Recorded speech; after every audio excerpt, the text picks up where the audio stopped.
Hello friends, welcome to Nupur's fashion.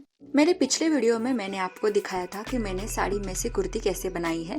अब उसी बची हुई साड़ी में से मैंने और एक ड्रेस निकाला है एक छोटी बच्ची के लिए। तो चलिए उसकी कटिंग और स्टिचिंग देखते हैं। सबसे पहले साड़ी के पल्लू में से मैंने टॉप पार्ट निकाला है। इसके लिए टॉप पार्ट की लेंथ मैंने 13 इंच ली है, मतलब तैयार हमारी 12 इंच आएगी। और वहां से एक सीधी लाइन ड्रॉ की है। अब आर्म होल की लेंथ 5 इंच पर और वहां एक सीधी लाइन ड्रॉ की है। अब चेस्ट के लिए 7 इंच पर मार्क किया है और वेस्ट में 6.5 इंच पर,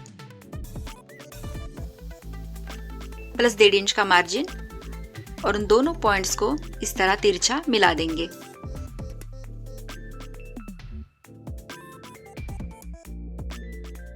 अब ये हो जाने के बाद शोल्डर में देखिए मैंने 6.25 इंच पर मार्क किया है।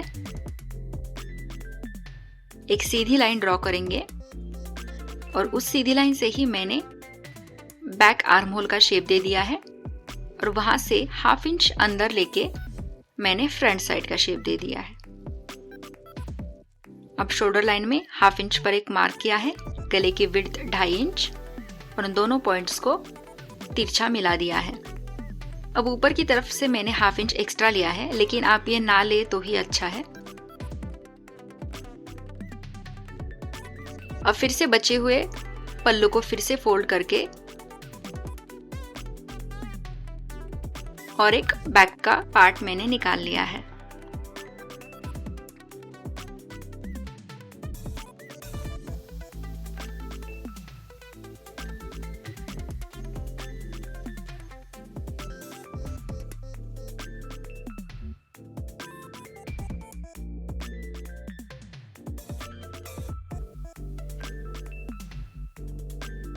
इस साड़ी में से देखिए ये हो गया है।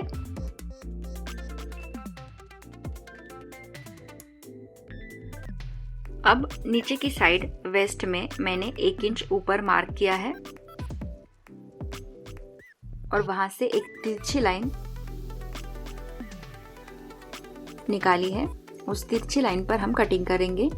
इससे हमारे साइड्स के कॉर्नर्स उतरते नहीं हैं। सेम प्रोसेस मैंने दूसरे पार्ट में भी की है। इस साड़ी में से मैंने 3 ड्रेस निकाले हैं, 2 कुर्तीज और ये एक ड्रेस। उसका भी वीडियो मैंने शेयर किया है। अब देखिए ये हो जाने के बाद मैंने फिर से फ्रंट पार्ट की आर्म होल और ऊपर की साइड्स की कटिंग कर ली है।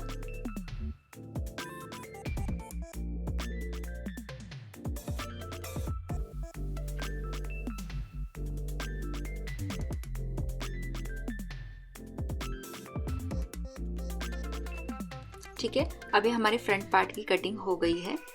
अब देखिए फ्रंट पार्ट का डिजाइन बनाने के लिए सबसे पहले मैंने गले की विड्थ 2.5 इंच पर एक मार्क किया है और वहां से सीधी लाइन ड्रॉ की है। अब लेंथ के लिए मैंने 4 इंच पर मार्क किया है। अब यहाँ पे देखिए मैंने 1.5 इंच का ये सीम अलाउंस छोड़कर उससे अंदर और 2 इंच लिया है, मतलब करीब 4 इंच मैंने अंदर की साइड लिया है। और ऊपर की तरफ मैंने टोटल 5 इंच लिया है।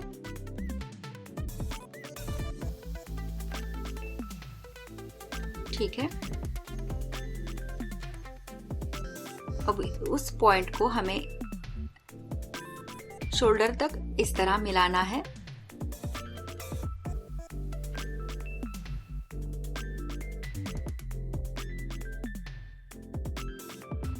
तो देखिए यहाँ पे जैसे कि मैंने कहा था कि 5 इंच ऊपर और 4 इंच यहाँ पे डिस्टेंस लिया है मैंने।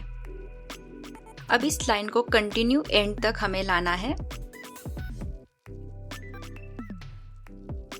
ये हो जाने के बाद देखिए इस लाइन से ऊपर 1/2 इंच पर हमें इसकी कटिंग करनी है। लाइन के आगे भी मैंने 1/2 इंच का मार्जिन छोड़ा है, तो इस बात का ध्यान रखिए।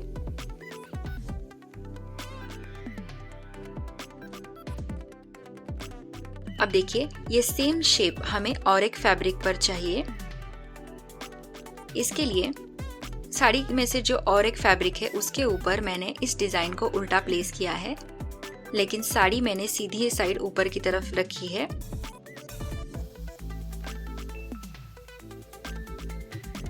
अब इस सेम शेप को हम मार्क करके इसकी कटिंग कर लेंगे। कटिंग हो जाने के बाद मैंने अस्तर की भी इसी सेम साइज में कटिंग कर ली है।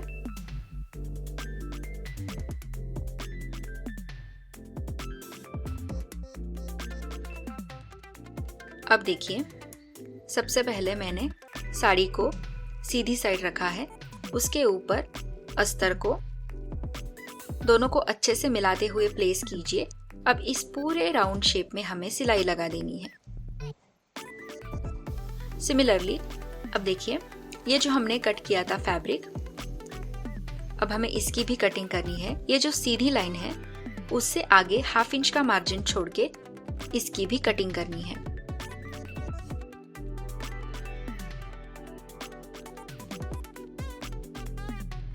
अब इसी सेम शेप में हमें अस्तर भी कटिंग करनी है। कटिंग हो जाने के बाद देखिए इस फैब्रिक को सीधी साइड ऊपर की तरफ रखे, इसके ऊपर फिर से अस्तर को प्लेस कीजिए और उस कर्व में और नीचे की तरफ सिलाई लगा दें। अब ये बैक पार्ट का अस्तर है। इसका गला निकालने के लिए देखिए सबसे पहले 2.5 इंच पर मैंने मार्क किया है और गले की लेंथ 3.5 इंच ली है।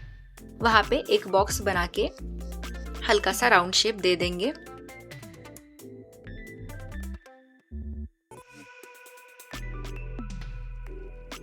अब उस राउंड शेप को भी हमें पीछे की साइड भी टैप करके लाना है।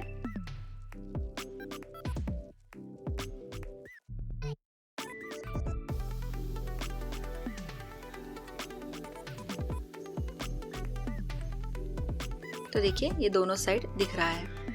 अब बैक पार्ट को सीधी साइड से ऊपर रखते हुए उसके ऊपर मैंने लाइनिंग को रखा है और उस दोनों कॉर्नर्स को अच्छे से मिलाते हुए हमें उस सर्कुलर में सिलाई लगा देनी है। तो देखिए मैंने सबसे पहले यहाँ पे सिलाई लगा दी है। अब हमें कर्व में नॉच लगा देने हैं और फिर फैब्रिक को पीछे फोल्ड करना है।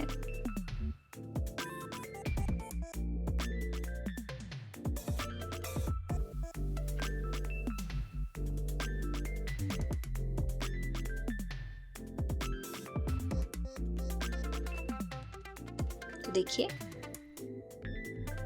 अब फिर से हमें ऊपर की तरफ से भी एक सिलाई लगा देनी है ताकि अच्छे से बैठ जाए। ठीक है, अब देखिए मैंने बैक पार्ट के गले में भी सिलाई लगा दी है।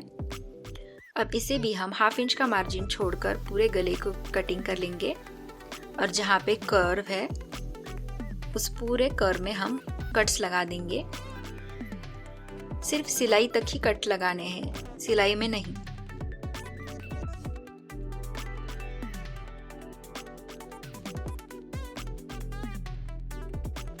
पिंस को निकाल के फिर फैब्रिक को पीछे फोल्ड करेंगे।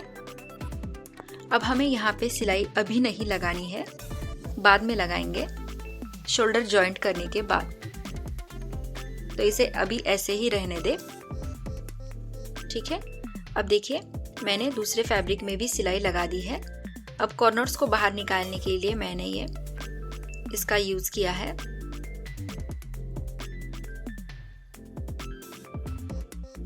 लाइनिंग को अच्छे से पीछे फोल्ड करके ऊपर की तरफ से एक सिलाई लगा दे इस पूरे शेप में, यहाँ पे नीचे तक। ठीक है, तो देखिए मैंने सभी में सिलाई लगा दी है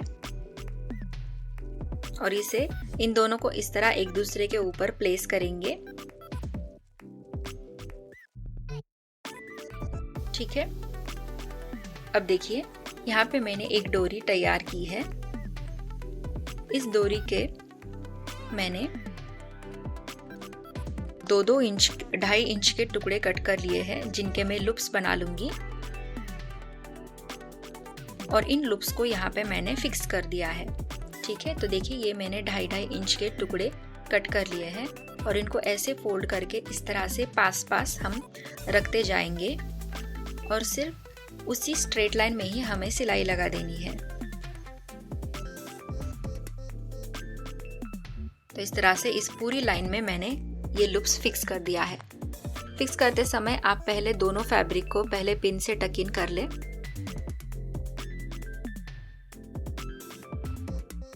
ठीक है, अब देखिए तो यहाँ पे मैंने ये लूप्स लगा दिए हैं। नीचे की साइड मैंने 1/2 इंच छोड़ा है।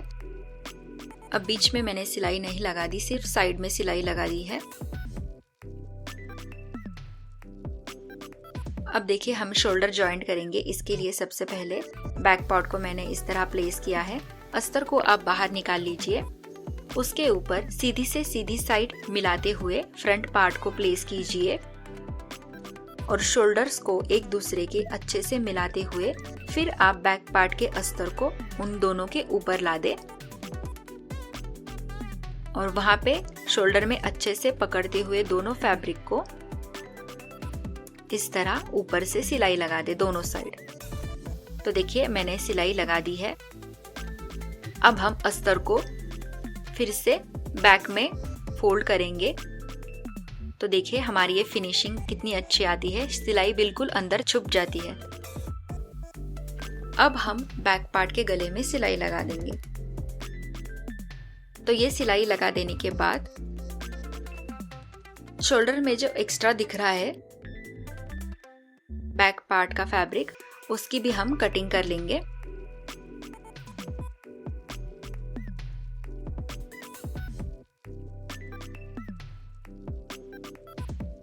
ये हो जाने के बाद अब देखिए आर्म होल में अब हमें गोट लगाना है। इसके लिए सबसे पहले आर्म होल को मैंने अस्तर के ऊपर इस तरह से प्लेस किया है और उस शेप के ऊपर मैंने चॉक से मार्क कर लिया है।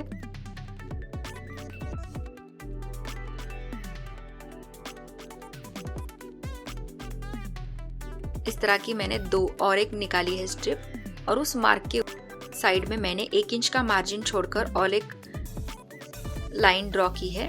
अब उस लाइन के ऊपर हमें कटिंग करनी है। तो देखिए ये हमारी स्ट्रिप इस तरह से निकल जाएगी। उस स्ट्रिप को आर्म होल में प्लेस कीजिए और करीब आप जितना मार्जिन छोड़ते हैं उतना, मैंने यहाँ पे 3 पॉइंट्स का छोड़ा है, उस पॉइंट के ऊपर उतना मार्जिन छोड़ते हुए इस पूरे आर्म होल में सिलाई लगा दे। तो देखिए मैंने सिलाई लगा दी है। अब हम फिर से यहाँ पे कट्स लगा देंगे इस पूरे आर्म होल में।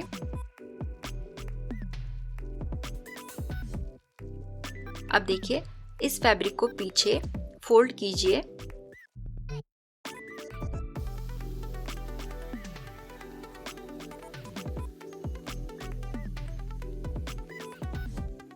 अब टॉप पार्ट को उल्टा करके देखिए। सबसे पहले फैब्रिक को इस तरह डबल फोल्ड कर ले, फिर सिलाई को छुपाते हुए फिर से इसे फोल्ड करना है और इस तरह पूरे राउंड में आप सिलाई लगा दें फोल्ड करते करते। ठीक है, तो देखिए मैंने दोनों आर्म होल की फिनिशिंग कंप्लीट कर ली है। अब ये हो जाने के बाद लट्टन बनाने के लिए देखिए मैंने ये 4x4 के स्क्वायर्स निकाले हैं। सबसे पहले आप इन्हें ट्रायंगल में फोल्ड कर लीजिए। जो मैंने वहां पे डोरी निकाली थी उस डोरी में देखिए आप ट्रायंगल की साइड में इस तरह डोरी को प्लेस कीजिए, फिर इसे फोल्ड करके उस कॉर्नर को उसके ऊपर ही फोल्ड करना है और वहां से सिलाई लगा दे। तो देखिए मैंने सिलाई लगा दी है। अब उसे फोल्ड करके हमें लटकन का देखिए कैसे शेप बन जाता है। बाहर की तरफ खींचते हुए हमें डोरी को खींचना होता है। तो देखिए हमारे ये लटकन तैयार हो गया है। अब दूसरा लटकन फिक्स करने के लिए सिमिलरली फिर से आप उस स्क्वायर को फोल्ड करके 2 लटकन्स के बीच में मैंने 2 उंगली का गैप छोड़ा है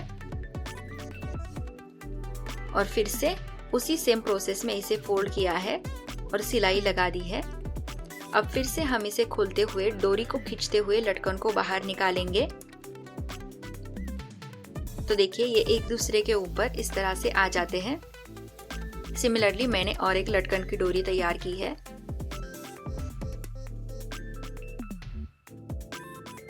एक छोटी और एक मोटी मैंने इस तरह से तैयार की है। अब ये मैंने स्कर्ट के लिए साड़ी को 4 फोल्ड किया है और कली का पैटर्न बना के स्कर्ट को भी तैयार किया है। मैंने इसका वीडियो नहीं दिखाया क्योंकि लेंथ बहुत ज़्यादा हो रही थी वीडियो की। ये मैंने अस्तर की भी कटिंग कर ली है। अब इसके ऊपर मैंने स्कर्ट का ये पार्ट प्लेस किया है। सिमिलरली मैंने बैक पार्ट भी इसी तरह तैयार किया है। अब हमें इसे इसमें फ्रंट पार्ट जॉइंट करना है। तो इसके लिए देखिए जॉइंट करते समय ही हमें जो हमने लटकन की डोरी तैयार की थी उसको भी यहाँ पे प्लेस करना है।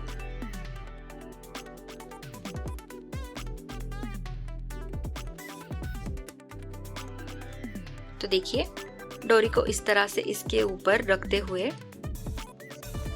हमें यहाँ पे सिलाई लगा देनी है। इस तरह सबसे पहले टॉप पार्ट को उल्टा रखिए और उसके ऊपर सिलाई लगा दे, दोनों को अच्छे से मिलाते हुए। तो ठीक है, देखिए मैंने दोनों पार्ट्स को जॉइंट कर लिया है। अब फिर से इसे उल्टा कर लीजिए और साइड्स में देखिए मैंने सिलाई के लिए मार्जिन और मेजरमेंट्स डाल दिए हैं। अब उस चौक के मार्क के ऊपर मैं एंड तक सिलाई लगा दूंगी और घेरे में भी नीचे मैंने 1 इंच का फोल्ड दे दिया है। अब इन लूप्स में मैंने बाद में मोती फिक्स किए हैं। तो देखिए हमारे ड्रेस का फाइनल लुक। बच्चों के ऊपर ये फंक्शनल वियर बहुत ही सुंदर लगता है। सो फ्रेंड्स, अगर आपको मेरा वीडियो पसंद आता हो तो उसे लाइक, शेयर और सब्सक्राइब जरूर कीजिए। Thank you.